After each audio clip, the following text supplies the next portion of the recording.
அறிவார்ந்த சபையில் அருள்மொழி தேவன் நடுவராக இங்கே எனக்கு முன்னாலே பேசிய சக தோழர்கள், அறிவாற்றல் மிக்க எனக்கு பின்னாலே பேசக்கூடியவர்கள், இங்கே விருந்தினராக வருகை தந்திருக்கக்கூடிய உங்கள் அனைவருக்கும் முதலில் நன்றியும் வணக்கத்தையும் தெரிவிக்க கடமைப்பட்டிருக்கிறேன். ஒரு நல்ல தலைப்பை கொடுத்து இதில் ஒவ்வொரு கட்சியுடைய கருத்தையும் கேட்டு யார் வெல்லப் போகிறார்கள் என்று ஒரு வினாவை வைத்திருக்கிறார்கள். இதில் எனக்கு முன்னாலே பேசியவர்கள் ஒரு சில கருத்துக்களை எல்லாம் தெளிவாக பதிவு செய்தார். அதிலே அருமை சகோதரர் துவக்கமே தெளிவாக இருந்தது. தேர்தலையே சந்திக்காத ஒரு கட்சியை துவக்க வைத்து அவர் எங்களுக்கெல்லாம் விளக்கத்தை கொடுத்து அதற்கு பின்னால் அமைதியாக உட்கார்ந்தார். பின்னாலே ஒரு பொருளாதார நிபுணர் எங்களது அருமை சகோதரர் வந்து அவருக்கே உண்டான பாணியில் வரவு செலவு டேட்டாவெல்லாம் இங்கே ஒப்பித்துவிட்டு அவரும் அமர்ந்திருக்கிறார். பின்னாலே என்னுடைய அருமை சகோதரன் கார்த்தி அவர்கள் ஒரு தெளிவான கருத்தை பதிவு செய்து அரசியல் பார்வையோடு உட்கார்ந்திருந்தார். ஜெகதீஸ்வரனை பற்றி சொல்ல தேவையில்லை, அது நானே என்னை சொல்லுவது போல் ஒரு மூத்த பத்திரிகையாளர் நடுநிலையோடு பயணம் செய்தார். ஆனால் எனக்கு முன்னால் பேசும்போது அருமை சகோதரர் பேசினார், வீட்டுக்கு வீடு இளைஞர்கள் எல்லாம் ஒரு கட்சியில் இப்போ படை திரண்டு வந்திருக்கிறார்கள், பெண்கள் எல்லாம் படை திறந்து வந்திருக்கிறார்கள் என்று சொன்னார். அதை பற்றி எங்களுக்கு ஒன்றும் கவலை இல்லைங்க, நீங்கள் எவ்வளோ பேர் வேணாலும் கூட்டிகிட்டு போங்க, எவ்வளோ பேர் வேணாலும் வச்சுக்கோங்க. ஆனால் பேசுகின்ற போது ஒரு கட்சிக்கும் ஒன்றும் கிடையாது, எல்லாம் நடிகர் விஜய் கட்சியில் தான் இருக்குது, அவருக்கு தான் அனைத்து இளைஞர்களும் எல்லாம் அப்படின்னாரு. ஆனால் அவர்கிட்ட எனக்கு ஒரே ஒரு கேள்வி, அதுக்கு பின்னால் வந்த 2 பேர் கூட பேசும்போது வீட்டுக்கு ஒரு விஜய் இருக்கிறார்கள், வீட்டுக்கு ஒரு விஜய் இருக்கிறார்கள், விஜய் இருக்கிறார்கள், விஜய் இருக்கிறார்கள். அப்போனா என்ன அர்த்தம்னா வீட்டுக்கு 2 ஓட்டு அவருக்கு இருக்குன்னு அர்த்தமா? ஒரு ஆண் ஒரு பெண் ஒரு வீட்லேயும் இருக்காங்க. ஆமாம், அந்த பஞ்சாயத்து ஏற்கனவே ஓடிட்டு இருக்கு. நான் பொதுவாக தான் சொன்னேன், நீங்கள் பஞ்சாயத்தை கூட்டினா நான் பண்ண முடியும். வீட்டுக்கு ஒரு ஆண் ஒரு பெண் உங்கள் பணியில் வச்சுக்குவோம். அப்போ வீட்டுக்கு 2 ஓட்டு இருக்குன்னு சொல்லிட்டாரு. ஐயா, எனக்கு அதெல்லாம் முக்கியம் இல்லை, எங்கள் வீட்டில் இருக்க 2 ஓட்டு உனக்கு இருக்குங்கிறது முக்கியம் இல்லை, முதல்ல உன் வீட்டில் 2 ஓட்டு இருக்காங்கிறதா உனக்கு முக்கியம். சகோதரர் நடிகர் விஜய் வீட்டில் 2 ஓட்டு அவருக்கு இருக்குமா? இந்த கேள்விக்கு யார் சகோதரருக்கு பதில் தெரியுமான்னு எனக்கு தெரியாது. எனக்கு தெரிஞ்சு எனக்கு பின்னால் பேசுகிற சகோதரர் ப்ரொஃபஸர் கல்யாண சுந்தரத்துக்கும் தெரியுமான்னு தெரியாது. இல்லை, தனிப்பட்ட வாழ்க்கை வேறு, அரசியல் வாழ்க்கை வேறுன்னு விர்ச்சுவல் வாரியர்ஸே பகுத்து பார்க்க ஆரம்பிச்சிட்டாங்க. ஏங்க, இங்கே பல பேருக்கு பல பிரச்சனை இருக்குங்க, நான் அதுக்குள்ளெல்லாம் போனது இல்லைங்க. இப்போ யாருக்கு என்ன பிரச்சனை இல்லை, இப்போ யாருக்காவது ஏதாவது பிரச்சனை இல்லைன்னு நாங்கள் இது வரைக்கும் கமிட்டி போட்டு தீர்மானமாக போட்டிருக்கோம். பேசும்போதே சொல்கிறீங்க வாரிசும்பிங்க, அப்புறம் அது எங்கள் கட்சி பிரச்சனை இல்லையா? இப்போ நாங்கள் உன்னை ஏன் வாரிசை பற்றி பேசுகிறீங்க, அது பர்சனல் சொல்லிட முடியுமா? எல்லாருக்கும் எல்லா பிரச்சனையும் உண்டு. எங்கள் அண்ணன் எடப்பாடிக்கு பிரச்சனை இல்லைன்னு யாராவது சொல்லுவீங்களா?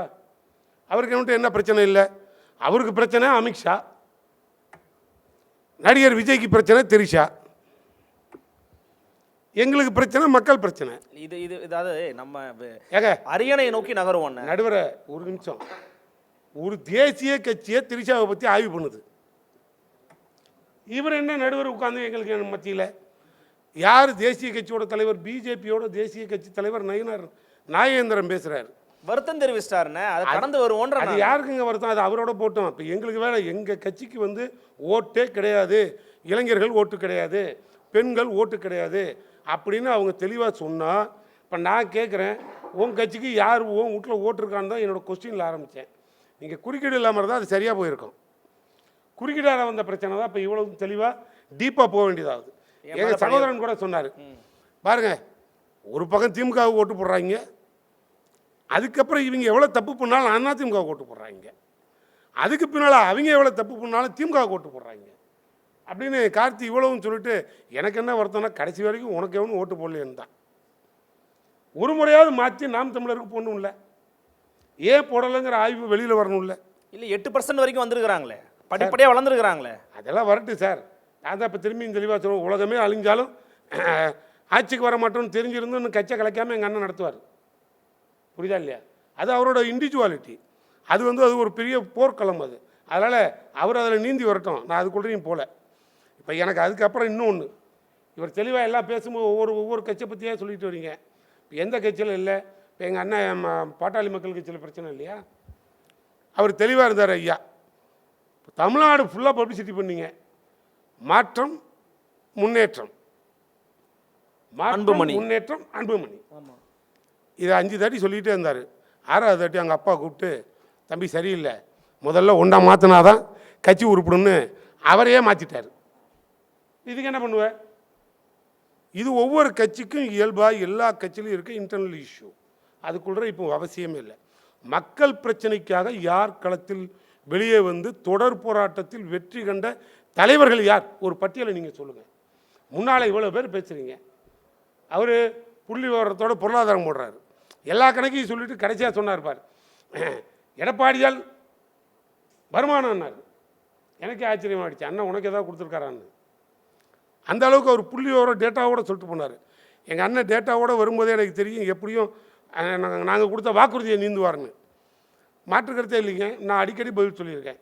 90% வாக்குறுதிகளை நிறைவேற்றிய ஒரே கட்சி இன்றைக்கு ஆளுகின்ற திராவிட முன்னேற்ற கழகம் மட்டுமே என்பதில் எங்களுக்கு மாற்றுக்கருத்து இல்லை. மீதி 10% என்னாச்சுன்னு பல பேர் கேள்வி கேட்குறீங்க. அதுக்கு வேறு ஒன்றும் காரணம் இல்லைங்க, நிறைவேற்ற முடியாது. காரணம் அது பணப்பிரச்சனை. பணப்பிரச்சனைன்னா என்ன காரணம்? ஒன்றிய அரசுலேருந்து நிதி வராது. இங்கே நடக்கிற வார் எங்கே ஆரம்பிக்குதுன்னு பார்க்கணும். நீங்கள் சொல்கிறீங்க போர் தொழில் பழகுன்றீங்க. நாங்கள் கட்சி ஆட்சிக்கு வந்ததுலேருந்து தமிழ்நாடு முதலமைச்சர் ஒரே தீர்மானம், தமிழ்நாடு தலை குனியாது. ஆட்சிக்கு வந்ததுலேருந்து நாங்கள் ஆளுங்கட்சிக்கார மாதிரியாக நடந்துக்கிட்டு இருக்கோம். தொடர்ந்து இதோட ஒரு 500 போராட்டங்கள் நடத்தியிருக்கோம். யாரை எதிர்த்து நடத்துகிறோம்? இங்கே யாருக்கு பிரச்சனை? ரோட்டில் போய் பாரு, ஒரு போஸ்ட் ஒட்டியிருக்கான். என்ன போஸ்ட்டு? நடுவரை சைக்கிளில் உட்காரச்சு கூட்டு போய் காட்டுங்க. அதில் என்ன தெரியுமா ஒட்டியிருக்கான்? மேலே இந்தி விசஸ் கீழே தமிழ், இவ்வளோ தான் தமிழ்நாடு. அப்போ என்ன அர்த்தம்? டெல்லிக்கும் தமிழ்நாட்டுக்கும் தான் தேர்தல். இதை முதல்ல மையப்படுத்து. 2026 அவ்வளோதான் சார் சப்ஜெக்ட். 2026 டெல்லிக்கும் தமிழ்நாட்டுக்கும் தேர்தல். டெல்லிக்கும் தமிழ்நாட்டுக்கும் தான் சார் தேர்தல். என்டிஏ கூட்டணிக்கு எடப்பாடி பழனிசாமி பிரான்ச் ஆஃபீஸர். யாரும் இல்லைன்னே மறுக்க முடியாது. எங்கள் அண்ணா இல்லைன்னு சொல்லிட்டு போக முடியாது. ஏன்னா பிரதமரே இங்கே வந்து உட்கார்ந்து என்டிஏ கூட்டணிக்கு எடப்பாடி பழனிசாமி தலைவர்ன்ட்டார். அவ்வளோதான் எங்கள் சப்ஜெக்ட். இப்போ ஏன் பாதம்? என்டிஏ விசஸ் டிஎம்கே. இதுதான் இப்போ நாங்களும் சொன்னோம். டெல்லியா தமிழா, இந்தியா தமிழா, இந்துத்துவாவா தமிழ்த்துவா, இதுதான் சப்ஜெக்ட். இப்போ நாங்கள் இதை நோக்கி பயணம் பண்ணுறோம். தமிழ்நாட்டில் இவ்வளோ நாள் இவ்வளோ அரசியல் கட்சி இருக்கீங்க. நாங்கள் 500 போராட்டம் வச்சு தமிழ்நாடு தலை குனியாதுன்னு தலைப்பு கொடுத்து போராடுறோம். என்ன காரணத்துக்காக? ஒன்றிய அரசை எதிர்த்து நாங்கள் போராடுறோம். மாநில உரிமைக்காக குரல் கொடுக்குற மாதிரி நாங்கள் கத்துனா, எங்கள் பின்னால் கத்துறவன் யார்? எங்களுக்கு வேண்டியவனாக இருக்கணும், இல்லை எங்கள் கொள்கை பிடிச்சவனாக இருக்கணும், இல்லை எங்கள் கருத்து ஏற்றுக்கொண்டவனாக இருக்கணும். அது தமிழ்நாடுக்கான போராட்டம். தமிழ்நாட்டுக்கான போராட்டத்தில் நாங்கள் இறங்கி ரோட்டில் நின்று போகிறான்னா 65 எம்எல்ஏக்கள் ஓட்டு வாங்கி அதிமுகவில் 65 பேர் உள்ளே உட்காந்துட்டு 65 பேருக்கு சம்பளம் கொடுக்குறவன் தமிழன். 65 எம்எல்ஏவும் சம்பளம் வாங்கிட்டு 5 வருஷம் கூத்தடிச்சிருக்கீங்க. ஆக மொத்தம் ஒரு 10 போராட்டத்தில் கூட நீங்கள் யாரும் கலந்துக்கிட்டதில்லை. அப்போ இதுக்கு எதுக்கு உங்களுக்கு சம்பளம்? மரியாதையாக அந்த சம்பளத்தெல்லாம் ரிட்டர்ன் பண்ணிவிட்டு செட்டில் ஆகிடுங்க. இல்லை, அவங்க எந்த போராட்டத்தை கலந்துக்கிறாங்கன்னா, அந்த விளாத்தி குளத்தில் ஒரு பெண்ணை வந்து வன்புணர்வு பண்ணி கொலை பண்ணியிருக்கிறாங்களா, அதுக்கு போராடுறாங்க. அப்புறம் கும்மிடிப்பூண்டியில் ஒரு வன்கொடுமை நடந்துச்சு, அதுக்கு போராடுறாங்க. பெண் காவலர்களை வந்து வன்புணர்வு பண்ண அதுக்கு போராடுறாங்க. இதுக்கெல்லாம் போராடுறாங்கன்றாங்க. இப்போ நீங்கள் சுற்றி வளைச்சு சொல்ல வேண்டாம், சட்டம் ஒழுங்கு சரியில்லை அதானே சொல்ல வரீங்க? அதான் சட்டம் ஒழுங்கு சரி பண்ணுற அதுக்காக போராடுறோங்கிறீங்க. ரைட்டு சார், சட்டம் ஒழுங்கு சரியில்லை அதுக்காக போராடுறீங்க. தமிழ்நாட்டில் எனக்கு பின்னால் பேசுகிற பேராசிரியர் சொல்லிட்டோம், எத்தனை 144 போட்டு எத்தனை மாதம் எந்த மாவட்டம் தடை செய்ய மாவட்டமாக இருந்தது. உங்களுக்கு சட்டம் ஒழுங்கு சரியில்லைன்னா சப்ஜெக்டை தூக்கி டேபிளில் வச்சு விளக்கம் கொடுங்க, நாங்கள் ஒத்துக்கிறோம். என்ன சட்டம் ஒழுங்கு சரியில்லை? அவன் முன்னாடி இவன் எடுத்துகிட்டு போட்டான், இவன் முன்னே அவனோட ஓடிடுச்சு, இவன் அவனை கத்தியால் குச்சிட்டான், இவனுக்கு கடன் பிரச்சனை, அவனை வெட்டிட்டான். இதெல்லாம் சட்டம் ஒழுங்கு பிரச்சனை வருமா? NCRB டேட்டா அடிப்படையில் பட்டியலின மக்கள் மீதான அதிகமான தாக்குதல் நடக்கக்கூடிய தமிழ்நாடு ஒன்று சார். நீங்கள் ஊனாய் எடுப்பில் உடனே பட்டியலின மக்கள்னு உங்களுக்கு ஆயுதமாக பட்டியலினத்தை கொச்சப்படுத்தாதீங்க. சார் திமுக உருவானது அவங்கள தான் உருவானீங்க நீங்க. யார் சார் நீங்கள் யார் சார் அதை கொஸ்டின் வைக்கிறதுக்கு? அப்போ பட்டியலினத்துக்கு நாட்டம் அவன் மட்டும்தான் நாட்டில் குடியிருக்கானா? அப்போ எவனுக்குமே இந்த ஊரில் பட்டா இல்லையா? உங்களுக்கு என்ன பட்டியலினம்னா அது கொச்சைப்படுத்துகிற வழியா பயன்படுத்துறீங்க. கொச்சைப்படுத்துறதுக்காக நீங்க பயன்படுத்தல. கொச்சைப்படுத்துறதுக்காக விளிம்புநிலை மக்களுடைய பாதுகாப்பு குறைவா இருக்குன்னு சொல்றோம். எடப்பாடி பழனிசாமி வரைக்கும் பட்டியலினத்துக்கு ஒரு பிரச்சனை என்றால் பட்டியலினத்துக்கு ஒரு பிரச்சனை என்றால்னா பட்டியலினத்துக்கு பிரச்சனை எதுக்கே இன்னும் பட்டியலினம்னு பட்டம் சுட்டிட்டு உட்காந்துருக்கீங்க? நீங்கள் சொல்லதான் அவன் பட்டியலினமா கருதப்படுறான். அவனை தேடி போய் திரும்பி அடிக்கிறான். வெட்டுறவன் பசுமாட்டை தொட்டா கூட கையை வெட்டுறான். வெட்டுறவன் யாரானா பிஜேபி. கேள்வி கேட்குறவன் திமுககாரன். எத்தனை கட்சிக்காரன் இங்கே உள்ளே போய் அவனுக்காக ஏற்றுக்கோறான்ட்டீங்க. வெட்டின பிஜேபி பின்னால் கொடை பிடிக்கிறதுக்கு எடப்பாடி போயிட்டார். நான் என்ன கேட்குறேன், சட்டம் ஒழுங்கு பிரச்சனைன்னு தெளிவாக உட்காந்து பேசுவோம். எவ்வளோ வேணும்னாலும் உட்காரவி. நான் கேட்குற 2 கொஸ்டின். சட்டம் ஒழுங்குனா இது சட்டம் ஒழுங்கு இல்லை சார். மணிப்பூரில் துப்பாக்கியை கையில் தூக்கிட்டு இங்கே ஊர் கோஷமாக வந்து ரோட்லேயே ஒரு பொண்ணை கற்பழிக்கிறான் பார். அன்னைக்கு துப்பாக்கியை கையில் வச்சுட்டு சுடுறதுக்கு யோக்கியதை இல்லாமல் வச்சுருந்தான் பார். அது சட்டம் ஒழுங்கு சரியில்லை. மணிப்பூர் எலெக்ஷன் நம்ம ஊர்ல தான் எலெக்ஷன். நீங்கள் மணிப்பூரை விடுங்க சார். உதாரணத்துக்கு பிஜேபி ஆடுற மாநிலம். ஏன் இப்போ ஜம்மு காஷ்மீரில் எனக்கு தெரிஞ்சு பாகிஸ்தான்காரன் விமானத்தில் வந்து குண்டு போட்டுட்டு போய் பார்த்துருக்கேன். நீங்கள் பார்த்துருப்பீங்கள்ல, ப்ரொஃபஸர் பார்த்துருப்பார்ல, அதில் ஏதாவது நமக்கு டவுட் இருக்கா? ப்ரொஃபஸர் பாகிஸ்தான்காரன் நேராக வருவான், குண்டு போடுவான், திரும்பி நம்ம ஆள் துரத்திட்டு போய் அவன் குண்டு போடுவான். இது தொடர்ந்து நடக்கும். இப்போ பாரு, நேற்று பத்திரிக்கை எடுத்துப்பார், பாகிஸ்தான்லேருந்து ட்ரோன் வருது. அது எதுக்குடா ட்ரோன் வருது ஜம்மு காஷ்மீர்னா 5 கோடி ரூபா வேல்யூ உள்ள ஹெராயின் போட்டுனதை கீழே போட்டுட்டு திரும்பி போயிடுச்சு. வேணா தினமலர் எடுத்து பாருங்க. தினமலர் எந்த பத்திரிக்கைன்னு உங்களுக்கே தெரியும். பத்திரிக்கை பேரையே சொல்கிறேன், எடுத்து ஃபுல்லாக படி. இப்போ என்ன நடக்குது? போதை கலாச்சாரம் சட்டம் ஒழுங்கு எங்கே சீர்குலையுது? அங்கே பாகிஸ்தான்லேருந்து இங்கே கொண்டாந்து ட்ரோனில் விட்டுட்டு இறக்கி போட்டுட்டு போகிறான். இந்த கிராமத்துக்காரன் அதை எடுத்து ஹேண்ட் ஓவர் பண்ணுறான் கவர்மெண்ட்டில். அப்படின்னா இங்கே எவன் கவர்மெண்ட் நடக்குது? இப்போ தமிழ்நாட்டில் போதை பொருள் காசு வரதுக்கு பிஜேபி தான் காரணம். 5 லட்சம் கோடி ஹெராயின் பிடிப்பட்ட பொருள் காணா போச்சு. ஆர்டிஐ ரிப்போர்ட் இது இருக்கு. அரவிந்த் தாஷன் போட்ட ஆளு உயிரோடு இருக்கா தமிழ்நாடு. சரி, 5 லட்சம் கோடி ஹெராயின் காணா போன பொருள் எங்கே போச்சுன்னு இது வரைக்கும் யாரால சொல்ல முடியுமா? எனக்கு பின்னால் வர பேசுகிற ப்ரொஃபஸர் வேணால் எடப்பாடி பழனிசாமிக்கு இங்கே ஃபோனை போட்டு கேட்டு அவரே வேணால் விளக்க உரை சொல்லட்டும். எத்தனை நாள் அதுக்காக இவர் போராடினார்? போராடினவன் இங்கே தமிழ்நாட்டில் எவனாவது ஒரு 2 பேர் கஞ்சா விற்றா இது கஞ்சா மாநிலம்னு சொல்கிறீங்க சார். கஞ்சா விற்கிறவன் பப்ளிக்கு, பிடிக்கிறவன் போலீஸு வச்சுக்குவோம். திருடுறவன் பப்ளிக்கு, பிடிக்கிறவன் போலீஸு வச்சுக்குவோம். இது எல்லாம் சட்ட ஒழுங்கு பிரச்சனைன்னு சொன்னால் அங்கே போலீஸே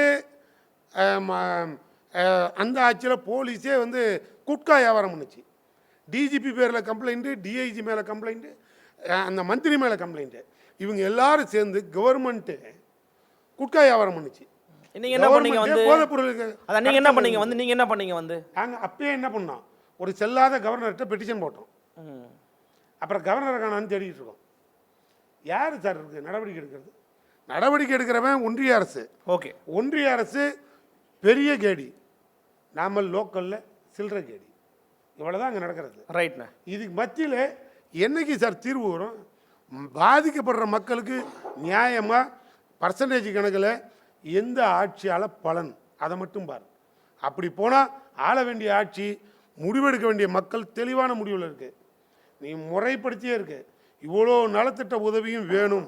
அடுத்த தலைமுறையை காப்பாற்றணுங்கிறது கூட முக்கியம் இல்லை. அடுத்த கட்சியாக இருக்க அண்ணா திமுகவை காப்பாற்றுறதுக்கு கூட திமுக மீண்டும் ஆட்சிக்கு வரணும். இவ்வளோதான்.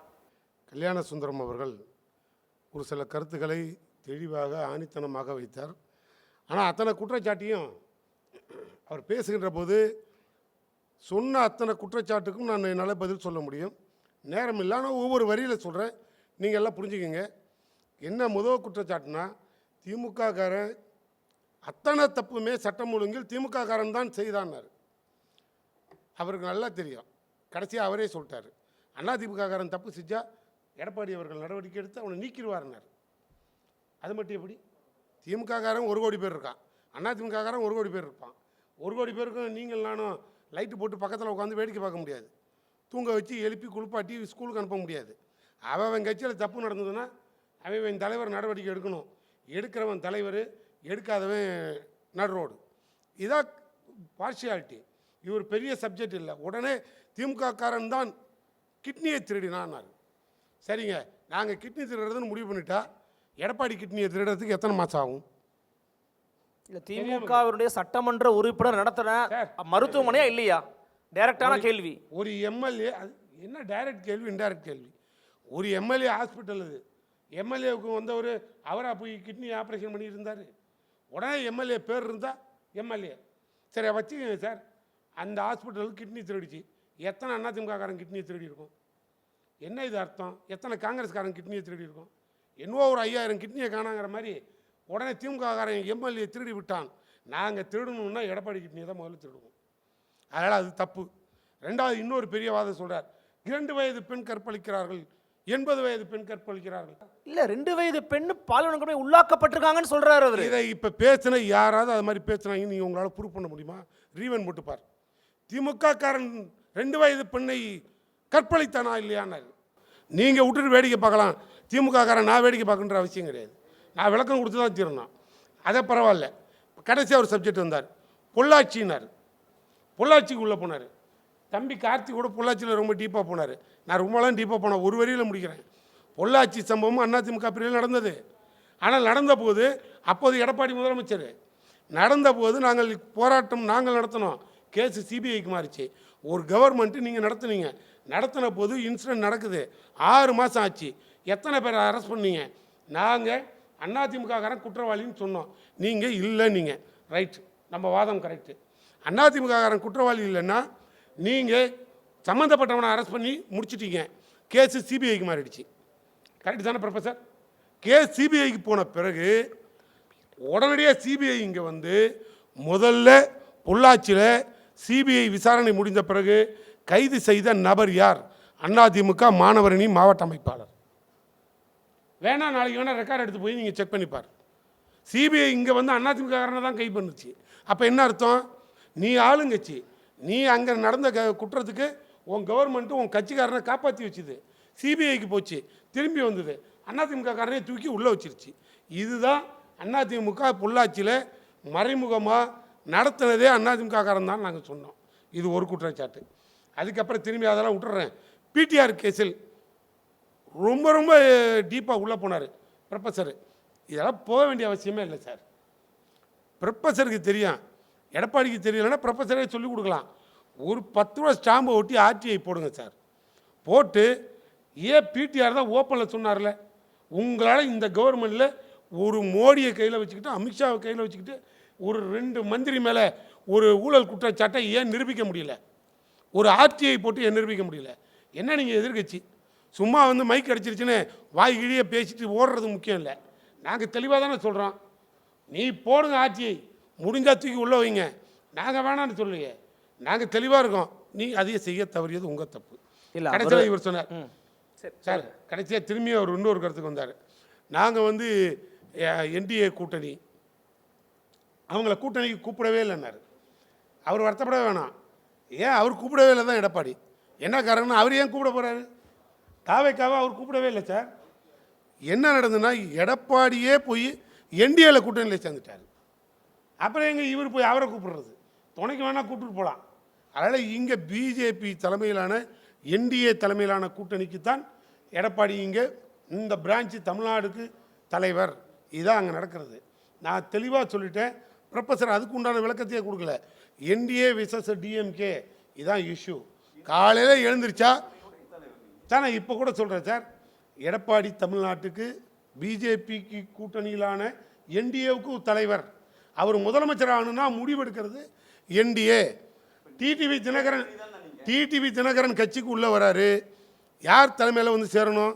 எடப்பாடி தலைமையில் தான் தமிழ்நாட்டில் ஆட்சி இது கூட்டணின்னு சொன்னால் எடப்பாடி தலைமையில் தான் கட்சியில் சேர்ந்துருக்கணும். ஆனால் சேர்ந்தது பியூஷ் கோயல். அது யார்? அந்த பித்துக்குளி முருகதாஸ். அந்த ஆள் எங்கே உள்ளே வந்தான்? யார் வேணாலும் இருக்கட்டும் சார், எனக்கு அவசியம் கிடையாது. இங்கே யார் தலைமை? எடப்பாடி பழனிசாமி தலைமை. எடப்பாடி பிறகு ஒரே மேடையை பகிர்ந்துக்கிட்டாங்க, ஒரே இடத்துல ஒரே நிமிஷம் சார். எடப்பாடி பழனிசாமி தலைமைன்னு சொன்னால் கூட்டணிக்கு வர டிடிவி எடப்பாடி இல்லாத நேரத்தில் நான் ரூம் விட்ற வரேன், நான் அவரோட வந்து பக்கத்தில் உட்கார மாட்டேன். அதெல்லாம் அப்புறம் எதுக்கு வரணுன்றேன். அது தெளிவாக தெரியும். ப்ரொஃபஸர்லாம் இனிமேல் எந்த மேடையிலையும் தப்பிக்க முடியாது. நான் சொல்கிறேன், இப்போ எடப்பாடி முதலமைச்சர் ஆகணும்னு சொன்னால் முடிவெடுக்க வேண்டியது மோடியும் அமித்ஷாவும் தான். ஓகே. காரணம் சுவிட்சு அங்கே இருக்குது, எங்கள் அண்ணன் எடப்பாடி இங்கே ஒரு குண்டு பல்ப்பு, சுவிட்சு போட்டால் தான் பல்ப்பு எரியும். அதில் இனிமேல் ஒன்றாலும் ஒன்றும் மாற்ற முடியாது. குண்டு பல்ப்பு எரியணும்னா சுவிட்சு மோடிக்கிட்டே இருக்குது. இது கடைசியாக விட்டுறேன். காலையில் எழுந்திரிச்சா வந்து ஆரம்பிக்கும் போதே அண்ணன் விசில் ஊதிச்சு, எங்கள் ப்ரொஃபஸர் சங்கு ஊதிட்டார். என்னன்னா, ஒரு ஆள் விசில், இன்னொரு ஆள் சங்கு. சங்கு யார் ஊதுறான்னு தமிழ்நாட்டுக்கு தெரியும். இப்போ சங்கிகளை எதிர்த்து தான் தமிழ்நாடு களம் காணுது. அதனால் பிஜேபியா, என்டிஏவா, தமிழ்நாடா, காவியா, கழகமா, இந்த ரெண்டில் தான் போட்டி. கழகங்களில் நிற்கணும்னு முடிவெடுத்தா முடிஞ்சால் திராவிட ஆட்சி தொடரும். இந்த திட்டங்கள் தொடர வேண்டும் என்று மக்கள் விரும்பினால் திமுகவுக்கு ஆதரவு கொடுப்பார்கள். இல்லையா இந்த அத்தனை திட்டமும் முற்றுப்புள்ளி வைக்கணும்னா முடிவை மக்களிடத்திலே நான் விட்டு விடுவேன். வேறு எதுவும் பேச விரும்பவில்லை. நன்றி, மிக்க நன்றி திரு சூர்யா வெற்றிக்கொண்டார்.